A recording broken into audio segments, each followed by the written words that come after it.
newcomers in this generation or generations past. I would like to acknowledge those of us who came here forcibly, participating particularly as a result of the transatlantic slave trade. Therefore, I honor and pay tribute to the ancestors of African origin and descent.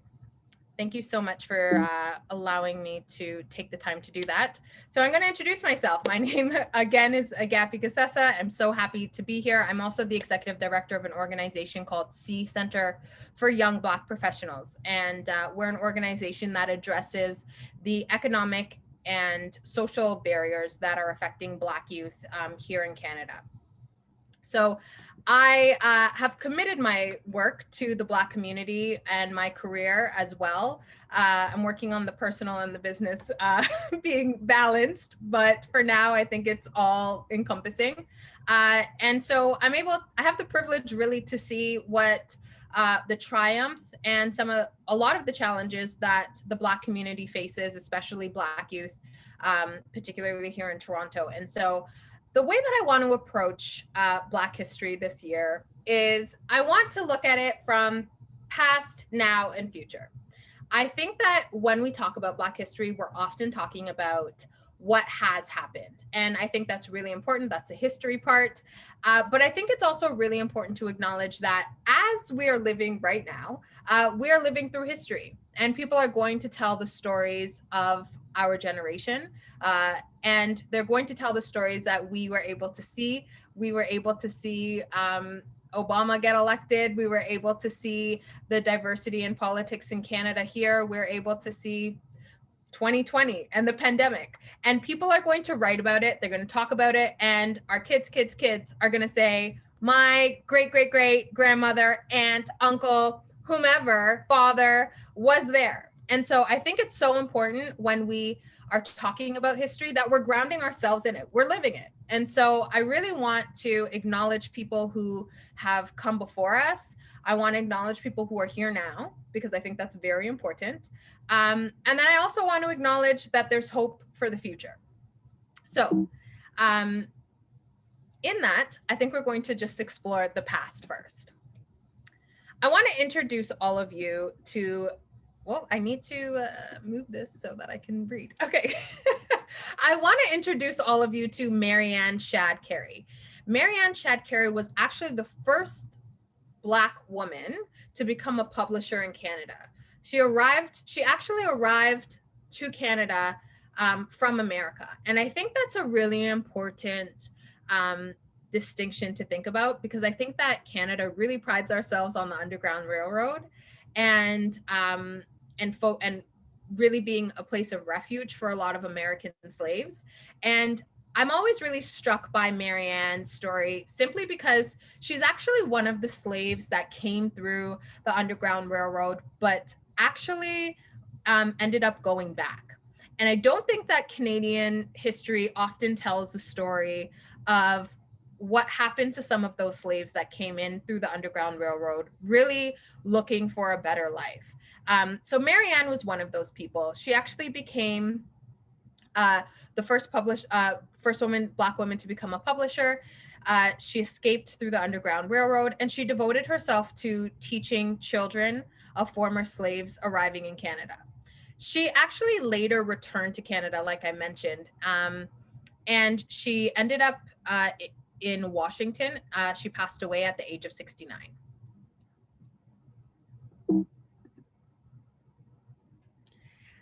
How many of you have this $10 bill? Viola Desmond. Viola Desmond is the Canadian, I like to describe her as the Canadian Rosa Parks. Most people have heard of Rosa Parks, but they haven't heard of Viola Desmond. And if you look at your newer $10 bill, you'll actually see her on there, the first Black woman to ever be on Canadian money, which is great.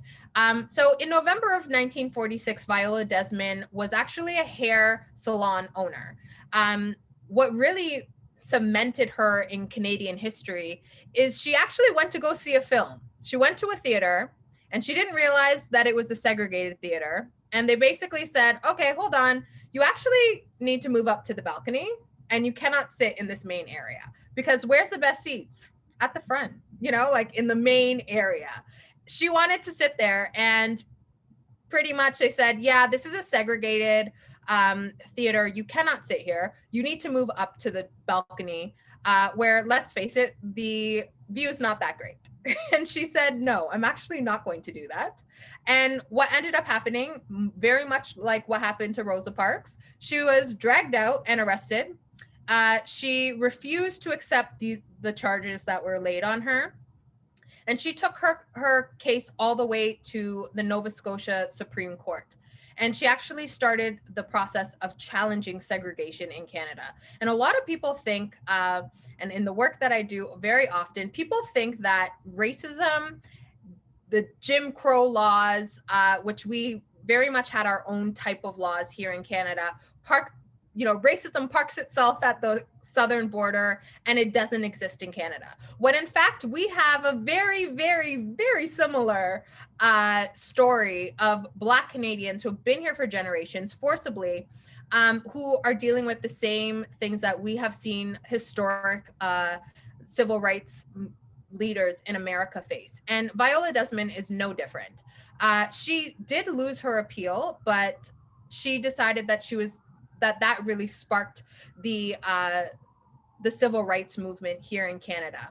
Viola Desmond passed in 1965, but was pardoned in 2010. And I think this is also really important to note, because often, especially folks who are doing work around social justice, you may not see the fruits of your labor in the here and now. But I think Viola Desmond is a perfect example of, she passed away in 1965 and she was exonerated of her conviction in 2010. And then in 2018 was put on the $10 bill. And I think that as we're doing this work, I really just think for especially those people who are Black on the line. There's 107 people in this session. For those of you who are fighting the good fight, I really just think that we should really use Viola Desmond as a perfect example of being able to reap the fruits of your labor well after you've left this world. And I know that the Black Caucus in Canada really fought hard to ensure that she ended up on the bill, and here we are. So I wanted to celebrate her. I wanted to note some things that were not so great history that has happened to us in the past. And I really bring these things up so that people really understand the fact that Canadian history is not very different from American history. And I think that Canadians often think that the plight of Black citizens are not as prevalent here in Canada as they are in America. And that's just not necessarily true. Enslaved people of African descent were involved in harsh punishments, starvation, labor, abuse, forceful family separations, deplorable living conditions, no access to education, information, no freedom of speech and expression, to name a few. And that is very similar to what we see in our neighboring country. And I think that it's very important for us to acknowledge that slavery did take place in Canada for 206 years. And even in the abolishment of slavery, the access to jobs, the access to land, the access to basic needs was actually not granted to Black people in Canada, and segregation was very prevalent as well. So it was abolished in 1833, much sooner than other countries, but the ramifications of slavery, I think a day of slavery, the ramifications are very great, but the ramifications are there. And in 1983 was the last segregated school that was closed in Canada. That was actually only a few years before I was born, so that number always is very shocking to me. But the last segregated, and for those of you who maybe don't know what segregated schools is there's a school for Black students, and then there's a school for white students, only white students and only Black students. But we also have been able to see some progress in this. Black people are just, it excites me because we're just so resilient. We really know how to come together. And in history, we have proven really creative ways of being able to mobilize each other in the midst of our suffering. We were able to unify on the Underground Railroad. You know, hundreds and thousands of people were able to come through the Underground Railroad to Canada. And that was a very strategic plan with folks, you know, crossing countries. And that entire thing took days. And so I think that's a really important thing to keep in mind. And mixing of various African cultures, traditions, giving rise to new foods, methods of communications. You know, we would sing to be able to speak to each other. We would recreate, even though we weren't given much, we were able to recreate with the ingredients that we were given, you know, and I think that those are all things that are able, and I think as a people, we have just been able since times past, been able to really celebrate in the midst of our suffering. And I think that's an asset that our community definitely has. And in 1833, of course, the slavery the act was abolished, and it came into effect in 1833. The present. I think that we have some awesome people that are currently, presently alive, well, and able to tell their stories, and we're able to celebrate them. We're able to perhaps tweet them or LinkedIn them. And I think it's sometimes when these stories aren't told, we don't even know that these people are in existence. So I want everyone, if you haven't met him, I'm going to informally introduce you to Vaughan. Vaughan actually moved to Winnipeg from Jamaica when he was 12 years old. He became, in 2012, became the first Black police chief in the Winnipeg Police Services, becoming the first Canadian to hold the position. So I think we have seen, even here in Toronto, Canada, we've been able to see, you know, Mike Saunders come after him. And I really think that it's important to celebrate those who are first. Hopefully we'll come to a place where we're not having so many firsts, but here we are. I love this woman. So if you guys do not know who Jean Augustin is, you definitely need to get to know her, and I will informally introduce you to who she is. She was the first African Canadian woman elected to the House of Commons. She was appointed to the federal cabinet and the first fairness commissioner of the government of Ontario. She actually brought Black history to Canada. I always am so kind of like thrown away with like some of the dates, right? Because Black history actually only came to Canada in 1995. Like I was walking in school by then. And so Black history came in 1995, and this woman has tirelessly, as a woman in politics, but also in her own personal life, she continues to serve.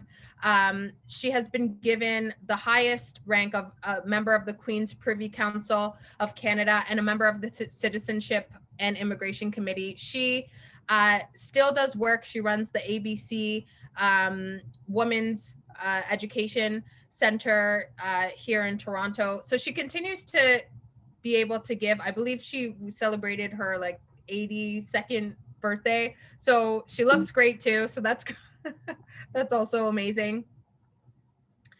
And then I want to introduce you to George Elliott Clarke.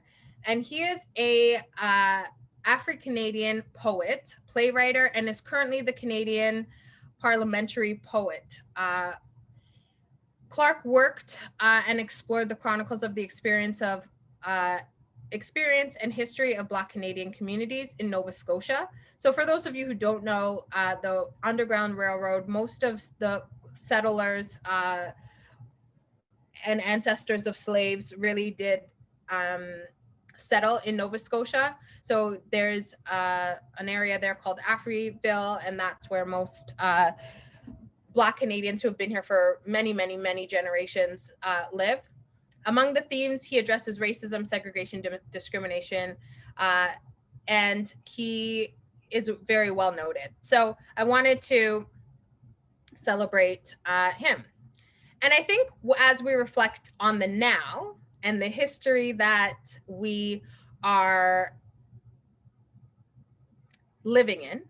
I think 2020 has been a very shocking to the system time. And I think that we have such a unique opportunity when we're coming out of this pandemic to change some of these not so great history items that are listed here. The unemployment of Black youth in particular in Toronto and Ontario is 28%. That's 2 times higher than the national average. And the national average is 14.3%. The unemployment rate here is in Toronto, which we're neighbors, so is 13%, and nearly 2 times the provincial rate. Black communities are 3.5 times more likely to experience food insecurity compared to white Canadians. Black males living in Toronto are 3 times more likely to be carded by police, no matter where they live. 27% of all carding incidences here in Toronto, and again, I'm located in Toronto, so I use these statistics, represent, 27% of all carding incidents are forced on Black Torontonians, 3 times their representation in the overall population. So some progress that we've seen. The rise of the Black Lives Matter protests in 2020 has given us an opportunity now to really reflect, learn, and understand where we want to go, how we want to emerge out of this pandemic. Various levels of government have, municipalities in particular have implemented anti-Black racism, confronting anti-Black racism secretariats. The federal government has done that, the province, welcoming persons of minority and BIPOC communities into leadership, executives. Corporate Canada is making a really intentional look at what it is that they can do to abolish anti-Black racism in Canada. And so I think we're seeing progress, and I think that we are moving in the right direction. And I often say that the time is now, because we are living through history right now. And it's important for us to really think about how we can really change the trajectory of history so that we're not telling the same old stories where there's not so great history. And also acknowledging that Black history is white history. It's the same thing. It's just not what is told. And so I think when we divide the two to say like that, it's somehow the perspective of Black people, it actually isn't. I think it's all of our history. It's Canadian history, it's South Asian history, etc. We're a melting pot. We tell ourselves we're that as a country. And so I think that it's important for us to acknowledge that Black history, it's not our version of what's taken place. It is what has taken place. And so as we are living through it, I think we need to acknowledge that. I think a lot of the times we think, okay, well, February is when I'm going to learn about the Black experience in particular, when really these are factual things that have happened. And so I think we really need to think about the fact that we have individual opportunities right here in the now to recreate history, and that the stories that are going to be told for years to come, centuries to come after us, decades, that we're going to be a part of shaping what that history looks like. And hopefully my page to this, or someone who replaces me in the future, is going to be able to have a lot more of some progress than not so great history on their PowerPoint. So I think we want to talk about the future. And the future for me is a very, very simple kind of thought. And it's not even really a thought. I'm actually going to play something for you. I think that we as a society are now, with the knowledge that we have, social media, the internet, like we have access to information. We have access to people that we've never been able to have access to before. And I think that is allowing us to really I think it's allowing Black people to have some pride and understand that the history that we know is actually history. And just because it's not being told, we now need to start telling our own stories. We need to start embedding our stories and woven it into the Canadian history story. Just because a story isn't told doesn't mean that it's not true, and it doesn't mean that it doesn't exist, and it doesn't mean that it's not valid. And so when I think about what the future is going to look like, I think about my nieces, I think about my nephew, and I think about how much access they have to brilliant Black people that they're able to check out on YouTube or look up on Twitter, or by, the strike of a couple of keys, they have access to this world that, most people, even I'm a millennial, even I didn't have access to when I was their age. And so when I think about the future, I really just wanted us to take a look at This is CNN breaking news. It's not really Black CNN. excellence is an all-time high. With me to talk about it is Bacardi Sanders, April Ryan, Ramon Sanders, and Angela White. Angela, all-time high. Of course it's at an all-time high. Black folks consistently go high. Give me some examples. Dawn, we don't have enough time. Serena Williams won the Australian Open. Wow, she was 8 weeks pregnant. And don't forget, Black women saved Alabama. 98%. And Uber shut out the boat. We got Issa, Ava, Lena, Oprah, and so many more. We got some Black man magic too. Dapper Dan, a trailblazer in fashion, officially partnered with Gucci and opened up a Gucci store in Harlem. Rich Dennis, the brothers sold Shea Moisture, then made sure they established a fund to support Black women. Then bought Essence magazine, making it 100% Black owned again. We have made history in elections in Alabama, Virginia, and North Carolina. Atlanta got a man named Keisha. Hey, Keisha. Oh, Angela. Don't forget, we have the Black Panther movie coming out on February 16th, and it's already breaking records with pre-sales. And we have Ava's A Wrinkle in Time coming out on March 9th. Wait, did we forget to talk about how Hidden Figures, Girls Trip, and Get Out shattered records? Listen, Black folks have always been dope and always will be dope. Ain't nothing fake about that news. They have it. Black excellence have an all-time high. Happy Black Issue Month. So I chose that. Obviously, the children are American, and I really wish we had a Canadian version. I might scout some young people. So if any of you have some cute kids, I can film doing that. I think that would be an awesome opportunity, because what I loved about that clip is that these young people actually were pretending to be people who are on CNN. So Angela Rye is a commentator, like all of them were playing a role that they've actually been able to see. And I think as we reflect on 2020 and what we experienced there, I think the power of representation and that message has become very clear. And I think the way that those children kind of created that skit to speak about with such pride about Black history and what that means to them, I think that we have an opportunity to really embed that in what we're doing here in Canada. And I think we have an opportunity to encourage young Black children that they're awesome and great. I also was going to and I'm only going to show a couple of seconds of this clip, but this young woman who I think her parents, I just really commend them, because part of the recommendations I'm going to talk to you about is just ensuring that your children are aware and know history, and that you're involving them. And I found that this little 3-year-old, she memorized a Maya Angelou poem, and she recites it, and she ends up going viral. And I just think to myself, how amazing is it for other children who are watching this young woman on all of these news sites, getting publicity about basically encouraging herself. So I'm going to play a couple seconds of it. I don't want to take up too much time, but Hey, Black child, vitality color.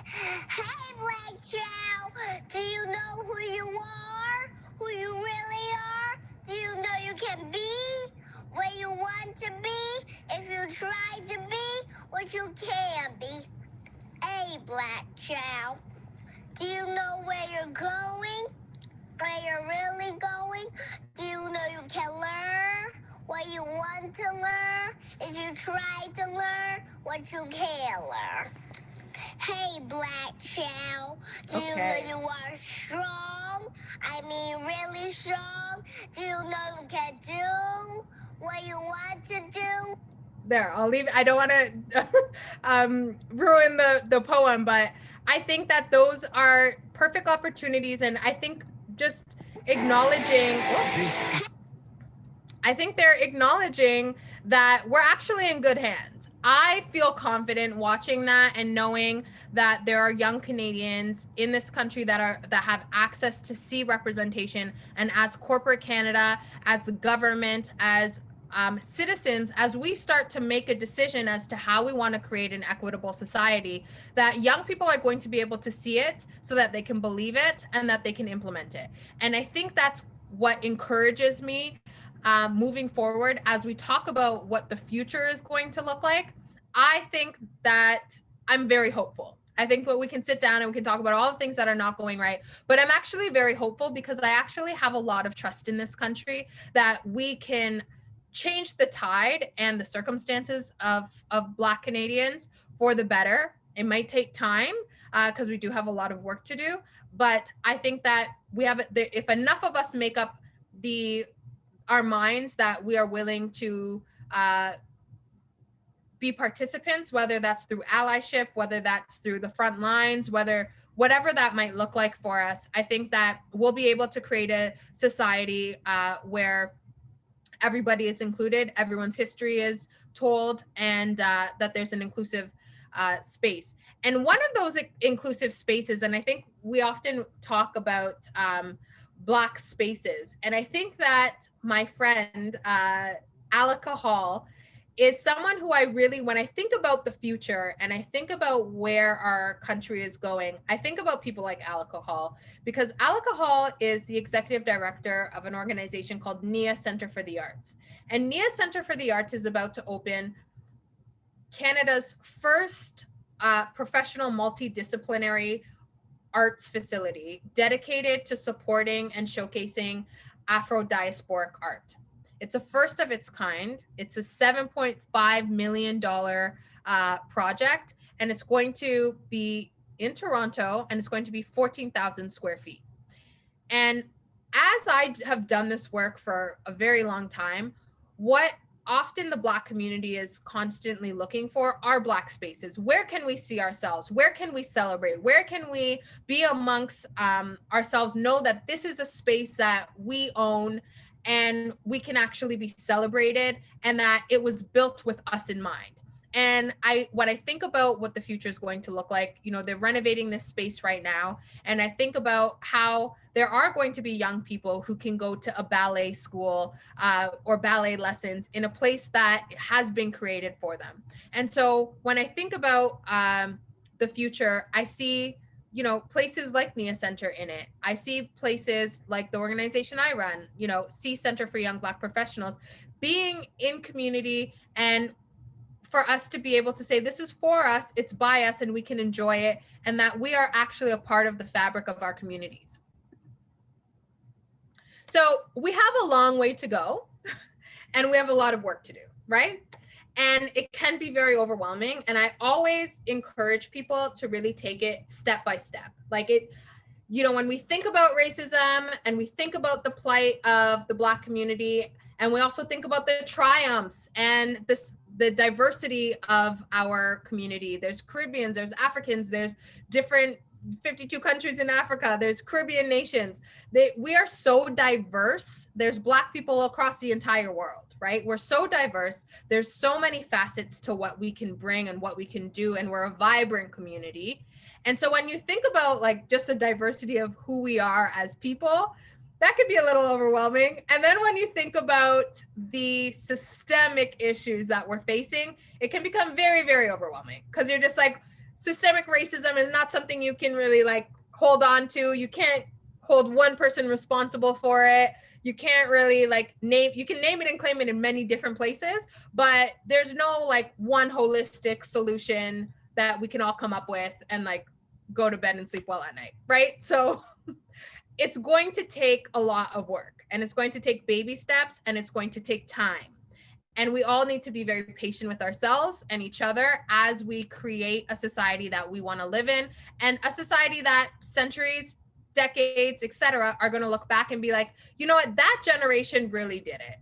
When we think about history now, we think about the Martin Luther Kings, we think about the Malcolm X, we think about Viola Desmond, we think about all of those folks who have paved the way, and we think, wow, like they really had guts. They really did that, you know?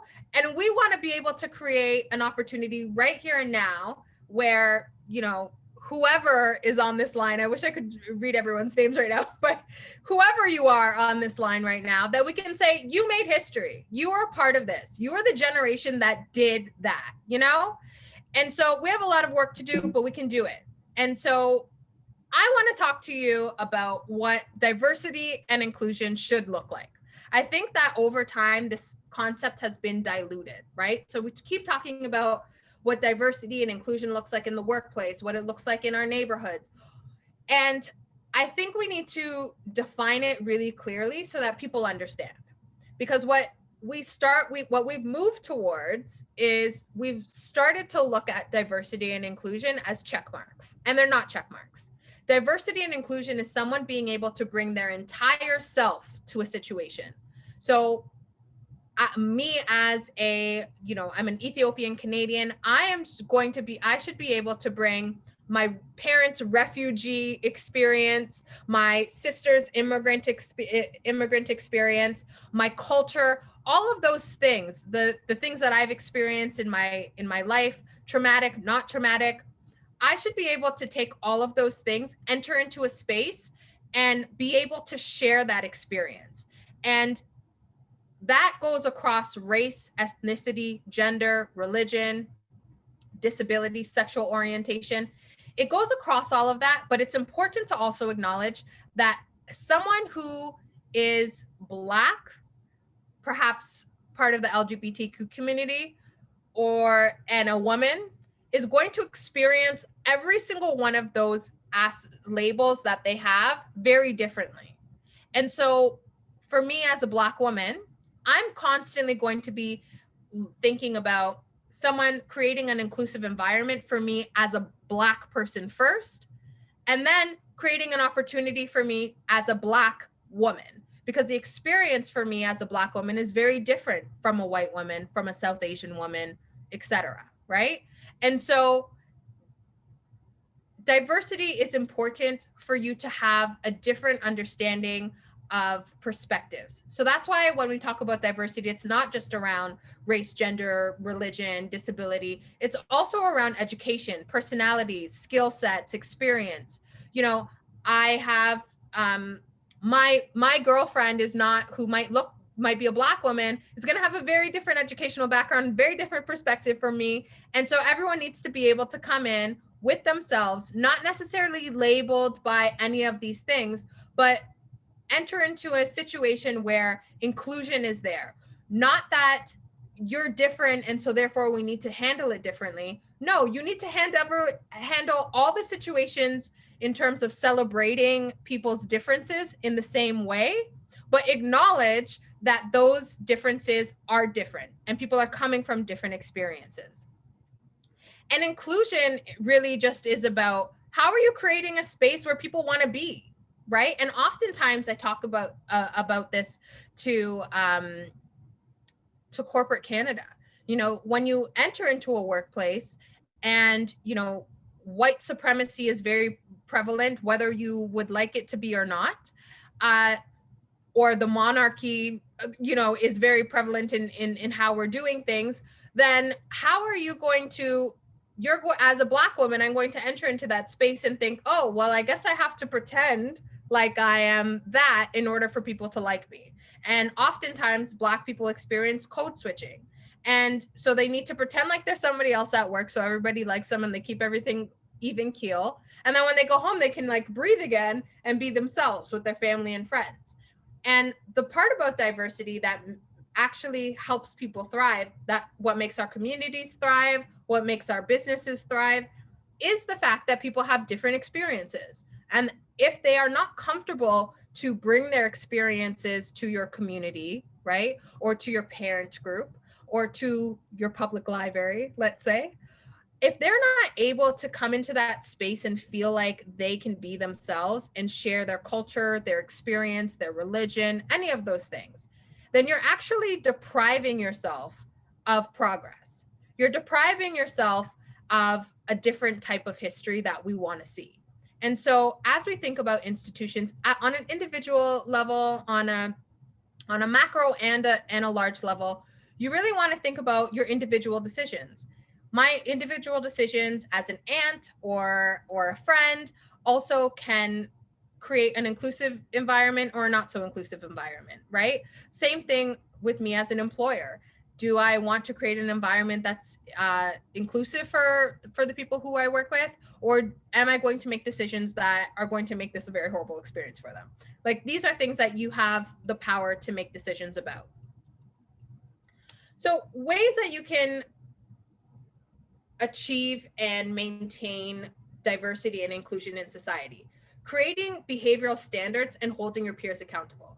So microaggressions in the workplace, or, sexist comments or any of those things, or racist comments that, they could be taken a different way, but you're not quite sure.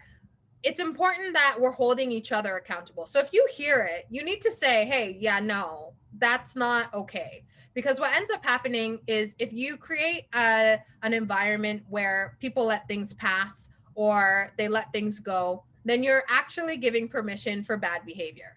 And the way that you can change that is you can start to say, actually, no, if you're not a Black person, but you see that somebody, one of your colleagues or your neighbor or someone is facing racism, then you need to be able to hold your peers accountable and say, no, that's actually not okay. Valuing everyone's unique experiences. Just because somebody doesn't see things your way or has a different life experience, it doesn't mean it's less than. It doesn't mean, it's just like Black history. Black history is white history. It's everyone, it's history. It's factual, it's real. It's not like a fairy tale. It's what happened, right? And valuing that experience for Black people and their unique experience, and seeing what that means, and not seeing it in a negative light, but really looking at it and saying, you know what, this is a people who've been through some stuff, and look how resilient they are. Look at how they're really navigating in life and the accomplishments that they're being able to provide. Educating oneself on topics like unbiased,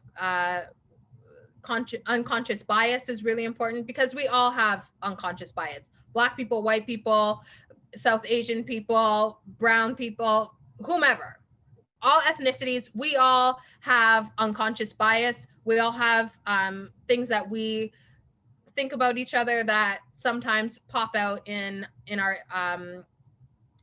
ways of life, right? So integrating diversity and inclusion strategies, best practices in everyday interactions is really important. Encouraging and strengthening of anti-discriminatory policies in the workplace. And I'll talk about some really concrete things that you can do as an individual. And then using inclusive terminology, allyship, intersectionality, equity, and really being intentional about those things. So all of those things are what we should be doing. And all of these things can start with you. And so at home, I want to give some really concrete tips for people as we kind of come to a close of this. What can you do at home? You can have conversations with your family and friends. You can educate people who you know might not know so much. If you're going to an event that is normally not something that a friend of yours would normally go to, invite them in, have conversations with your family and friends about Black history. If you're coming to this event, how many people are on this line? 100 and something folks. You all can talk about this experience. I went to this Black History Month event at the Vaughan Library, and I learned all this stuff. Did you know about Viola Desmond? Did you know about Augustin? Like, have a conversation with people and help them understand what it is that you've learned. Create a holistic approach to inclusion, to include other families' activities. So if you have not gone to Caravana, bring your family to Caravana. Experience what that might look like. Every summer there's the Afro, it's slipping my my mind, and every Black person on this line is probably like, but there are cultural events that happen every year that you can go out and experience Black culture and Black art. The NIA Center for the Arts, that's going to be opening. Go take your family, take a look at what's happening. The ROM is going to be holding a exhibit with an Ethiopian artist. Take your family, experience the richness of our culture, create opportunities for your children to experience other cultures. You know, when I was younger, my mother would take me to have sushi. She'd take me to have Thai food. She'd really allow us to experience other cultures and help us. And we had a vast majority of different cultural friends. And so I'd go over to their house and I would experience those things. So making sure that you're creating opportunities for your children, and if not for your children, for yourselves, and provide opportunities for your family to learn real Canadian history. And I really think we need to change the narrative that Black history is this thing that stays all on its own. It is everybody's history. It is Canadian history, the good, the bad, the ugly, like we're a part of it and we need to acknowledge it. And maybe that will change this silo or this kind of othering that takes place for Black people. So what can you do at work? You can create safe spaces for people of color, or for Black people specifically. You have an opportunity in your workplace to reach out to a coworker that you maybe don't usually speak to or is very different from you. Reach out, have a conversation, volunteer on the equity and inclusion team at your work. Most companies are now starting this up. And if they haven't started it up, volunteer to create one. When you see something, say something. If you see something that is happening at work and it is racist, you need to call it out. You need to report it. You need to believe Black people when they say, this thing offended me. It's not about what your intent was. It's about how that person felt. It's about how they experienced what took place. And I think we have to start validating that, especially in the workplace.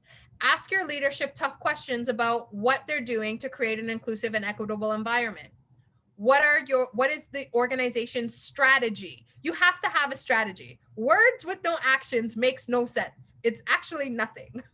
So I call this Uber energy. Uber came out when the Black Lives Matter and George Floyd came to the forefront. They made billboards. They said, if you do not believe that Black Lives Matter, delete our app. Meaning we do not want your money. You have to have Uber energy. You have to be like, we need to make a sacrifice. We're going to figure out what we're going to do, and we're going to have a strategy. It takes time, it takes money, but it will be well worth it. And then look for talent in different places. Oftentimes what ends up happening in workplaces is people say, okay, well, we're going to hire people from the Black community. You go into a neighborhood you've never had any relationship with, you've never had any interactions. You put a big flag in the middle of the Black community and you say, I'm hiring. And we're all supposed to be like, oh my gosh, yeah, they're hiring. And yeah, it's great. Okay. But what ends up happening is, oh, okay, well, you need this, this, and this. I wasn't really prepared for that. What do? You need to build relationship, and you need to look for talent in different places. You need to be intentional about it. You can invest your money in organizations like C that look for opportunities to train young people, so that when you do put a big flag in the middle of the neighborhood and say, we're hiring, then people are like, oh, okay, I know you. I've been here. All right, sure. I'm equipped. I'm ready, so that we can actually meet the demand. We can meet the demand that those employers are looking for. But if we don't know what you're looking for, then you're going to walk away and you're going to think, okay, well, I guess they're not interested, or I guess they don't have the skills, or I guess they're not qualified. When really in reality, it's just like, who are you? You know, what are you doing? So build relationship, look at different ways to recruit people. Especially if as an individual, you have the power to hire. And then as citizens, you need to vote. And have Black people in mind. I think it's very easy when we're talking about voting. It's so easy to have an individualistic way of looking at things, when really, I think we have such a unique opportunity when we're coming out of this pandemic to think about, how are we going to come out of this pandemic with a renewed social contract? I am my brother's keeper. I am my sister's keeper. What's my problem is their problem. And I think this pandemic has shown us, if one of us has a problem, we all have a problem. if some of us are hanging out outside and not following the rules, then it ruins it for all of us. We're going to be in this pandemic for much longer than we thought. And so really thinking about when you are voting, when you are looking at policies, educating yourself on the issues that Black communities are facing, what level of government is responsible for this, what policies are prohibiting people from upward mobility, what is creating the statistics of overrepresentation for the Black community in all the wrong places. Like, educate yourself on that so that you can vote where it's applicable. And then when you see something, again, I'm going to keep saying this, when you see something, you have to say something. Black people cannot be the only ones constantly putting up our hand. Hey, no, we don't like that. Hey, that was offensive. Hey, yeah, you might not want to do that. It's very, very tiring. So we need everybody. If you see something, you need to say something. Allyship is very, very important. So if you see something at a systems level, and you see that, at C, we tackle things at a provincial, federal, and municipal level, how much it costs to get a pardon in Canada. It's extremely expensive. For most people who can't find a job because they have a criminal record, they don't have $720, and that's like baseline costs to get a pardon. That in 2012, it used to cost $50. Write your MPP and let them, or write your MP, sorry, and let them know this actually doesn't make sense. You as a citizen have the power to influence government. You have the power to write your MPs, write your MPPs, your city councilors, and request that if you see an injustice, that they can actually fix it. And the more of us that exercise that muscle, and then the better off our society are going to be, the better policies we're going to have. And then advocate for other children that might not have parents available in the education system. Black communities often experience academic trauma in schools. And sometimes, especially with newcomer families or folks who are living in low-income households, work has to happen. And so, some parents don't have the time to go to PTA meetings and be involved in their children's schools as much as they would like to. And so volunteer to stand in the gap for some of those parents. Meet them when hours make sense for them. And then volunteer your time and money in Black-led, Black-focused, and Black-serving organizations. Thank you so much for having me. Thank you again, Agapi. This was, like I said, an amazing start to our series. And I know I've probably said it already, but I'd also like to thank Gary Thompson for helping us develop this entire series and get it off the ground. There was a lot of insight and support as we move forward. So thank you to both of you.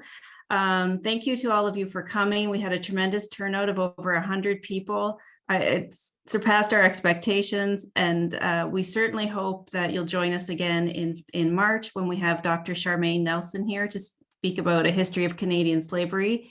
If you're interested in attending that session, the registration is now live on Eventbrite, and it'll be up obviously until the program in March. So thank you again, and we want everyone to stay safe and to take care of yourselves. Thank you very much.